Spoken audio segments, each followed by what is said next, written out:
Imagine a world where Apple Inc. is on the brink of extinction, a mere whisper of the tech behemoth it is today.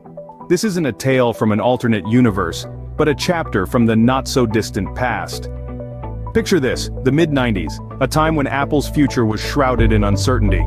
The company's stock prices were in freefall, nosediving towards an abyss so deep it threatened to swallow Apple whole.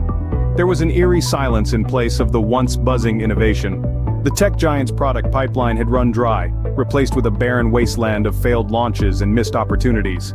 Apple, once the shining beacon of creativity and innovation, was now a sinking ship, battered by the relentless waves of competition and internal conflict. The Macintosh, once a revolutionary product, had become a relic of the past, unable to compete with the onslaught of cheaper, faster and more user-friendly PCs flooding the market. The visionary Steve Jobs, a name synonymous with Apple, was no longer at the helm. His departure left a gaping hole in the heart of the company, a void that seemed impossible to fill. The internal conflicts were tearing Apple apart from within, like a tree infested with termites. The leadership was fragmented, the vision was lost, and the future was bleak. Apple's competitors were circling like vultures, ready to pick apart the remains of what was once a tech titan. The threat of bankruptcy loomed like a dark cloud, casting a gloomy shadow over the once vibrant company. And yet, amidst this chaos, a glimmer of hope remained, a belief that Apple could rise from the ashes, like a phoenix reborn. The once vibrant Apple was rotting away, a far cry from the innovative powerhouse Steve Jobs had envisioned. But, as we now know, this was not the end for Apple. It was merely the end of the beginning. But sometimes, to save a sinking ship, you need the captain who built it. In 1997, the prodigal son, Steve Jobs, returned to Apple, the company he co-founded and was later ousted from. The company was on the brink of bankruptcy, and Jobs was its last hope. He faced an uphill battle, but he was determined to turn the tides. Jobs' first task was to stabilize the company. He made tough decisions, cutting projects and laying off staff, moves that were painful but necessary. He streamlined product lines, moving away from the scattered approach that had been the company's downfall. Instead, he chose to focus on a few key products, ensuring that each was meticulously designed and innovatively conceived. His vision for Apple was clear. It was not just about making computers, it was about creating products that were at the intersection of art and technology. He saw the potential for Apple to revolutionize industries, to change the world.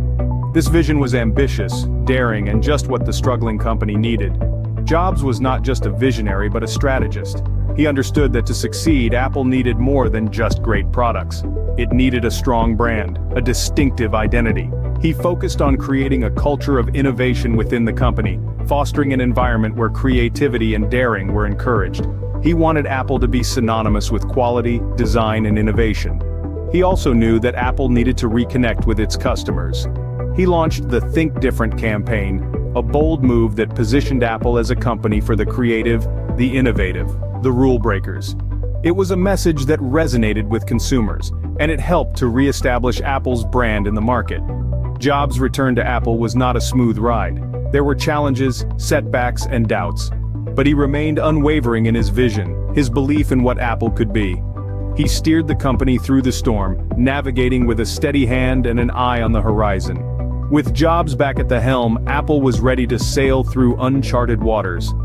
Under Steve Jobs' leadership, Apple began its journey from the brink of bankruptcy to becoming one of the most valuable companies in the world. Let's dive into how this turnaround started. In 1998, the world was introduced to a product that marked the beginning of a new era for Apple, the iMac. Not just a computer but a design icon, a statement of intent.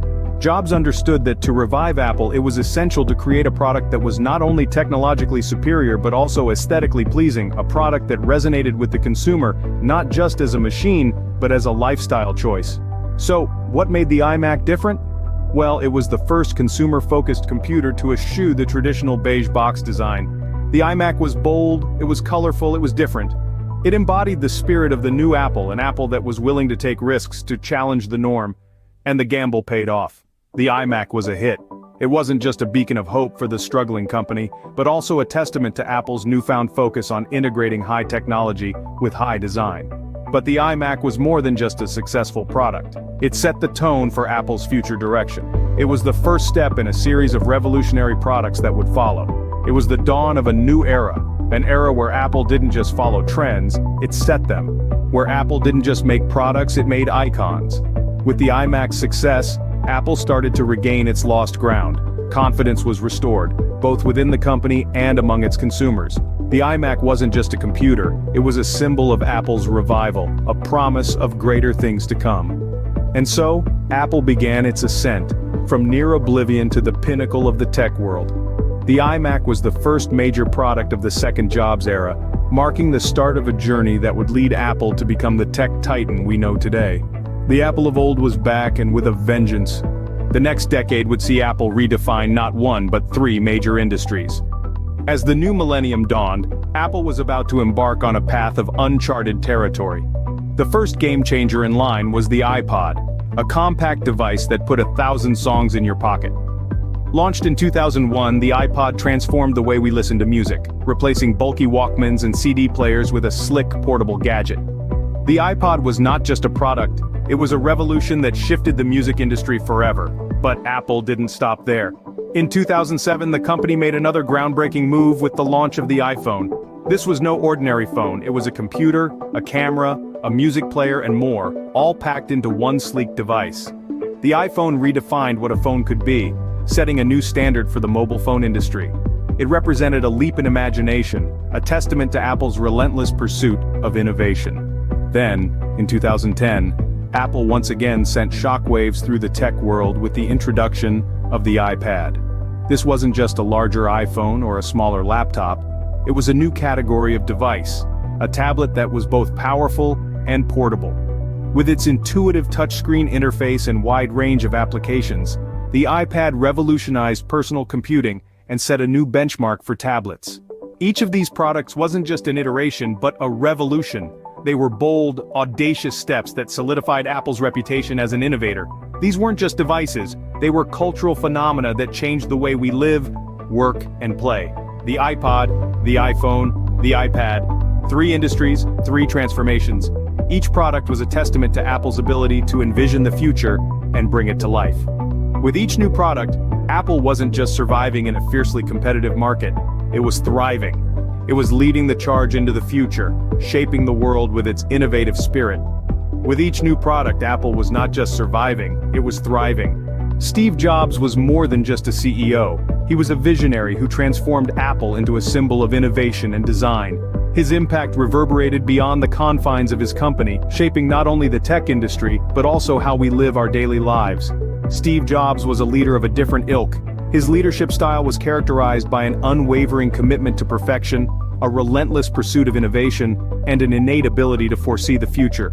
He wasn't just an executor, he was a dreamer who dared to venture where others feared to tread. His return to Apple in 1997 marked the beginning of a new chapter for the company.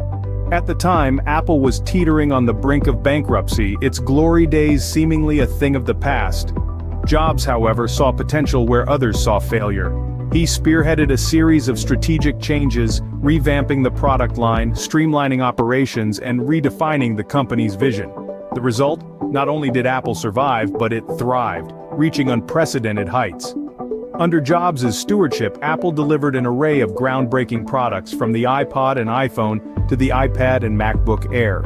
These weren't just products, they were revolutions in their own right, forever changing the way we consume media, communicate, and interact with technology. But perhaps the most enduring part of Jobs' legacy is the culture of innovation he fostered at Apple. He created an environment where creativity was celebrated, where risk-taking was encouraged, and where the impossible was made possible. This culture continues to drive Apple's success today, long after Jobs' passing. In the story of Apple's miraculous turnaround, Steve Jobs was the hero. He took a company on the brink of extinction and turned it into a beacon of innovation, forever changing the way we interact with technology. If you enjoyed this video, we encourage you to subscribe to our channel. Beyond just Apple and Jobs, we cover a myriad of topics that speak to the heart of creativity, innovation, and the relentless pursuit of excellence. So, if you're as captivated by these stories as we are, do not hesitate to check out our other videos. We hope you enjoyed this journey through Apple's miraculous turnaround. If you want to hear more extraordinary stories of individuals who changed the world, don't forget to subscribe to our channel and check out our other videos. Until next time, remember, Stay hungry, stay foolish.